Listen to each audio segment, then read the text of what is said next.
ধর্মে একটা কথা আছে, যেহেতু এখানে আমরা আছি সবাই সনাতন ধর্মী মানুষ, সবাই ঈশ্বরের প্রতি বিশ্বাস আমাদের রয়েছে, সেই হিসাবে বলছি আপনারা সবসময় এটা শুনে থাকেন, যখনই ধর্মের কোনো গ্লানি ঘটে তখনই অবতার রূপে ভগবান পৃথিবীতে নেমে আসেন সেই পৃথিবীকে রক্ষা করার জন্য ধর্মটা।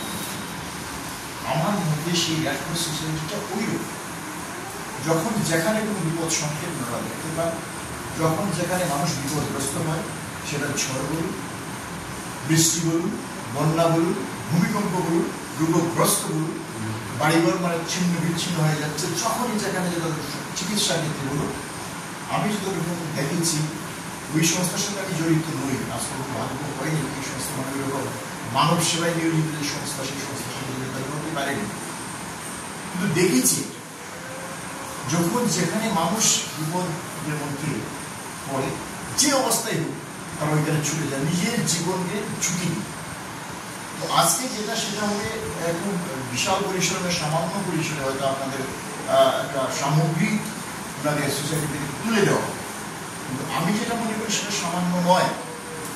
মানুষের পাশে থাকা হচ্ছে সবচেয়ে বড় কথা, সেটা কোনো জিনিসের পরিমাণ দিয়ে, কোনো জিনিসের মূল্য দিয়ে সেটা যাচাই করা যায় না বলে আমার ধারণা। তো যেভাবে সেবা, আসল কথা হচ্ছে সেবা, মানুষের সেবা, সেবাই পরম ধর্ম, সেই ধর্ম পালন করতে গিয়ে কিন্তু আছে ওরা আমাদের সবার পাশে। ঠিক এটাই উদাহরণ, আপনারাও আপনাদের চেয়ে আরো নিঃস্ব, আরো গরিব, আরো অসহায় মানুষ কিন্তু সমাজের মধ্যে রয়েছে। তো সেই অনুসরণটাকে, সেই উদাহরণটাকে লক্ষ্য করে আপনারাও সবার সাথে এগিয়ে যাবেন, সবার সহযোগিতা করবেন। এই যে বিষয়টা, সেটাই হচ্ছে আসল। শঙ্কুবাবু বলেছেন, আমাদের শঙ্কুবাবু বলেছেন, এই বিষয়গুলো কিন্তু ৫-৭ বছর আগে আমরা এতটা জানতাম না, বা আপনারাও জানতেন না ওই রকম ভাবে যে মানুষ মানুষের পাশে থাকতে পারে। সুবিধা কোথায়?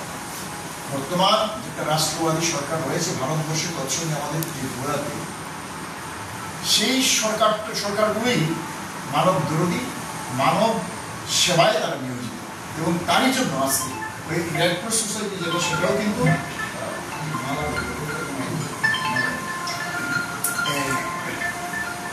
আসল কথাটাই হচ্ছে মানব সেবা। আসল কথাটাই হচ্ছে মানব সেবা, সেটা ছোট আঙ্গিক হোক, বড় আঙ্গিক হোক, যা খুশি হোক, এবং সেটা শুধু মুষ্টিমেয় মানুষের মধ্যে যাতে সীমাবদ্ধ না থাকে, সমস্ত সমাজের মধ্যে যাতে ছড়িয়ে পড়ে, সেটা শুধু এই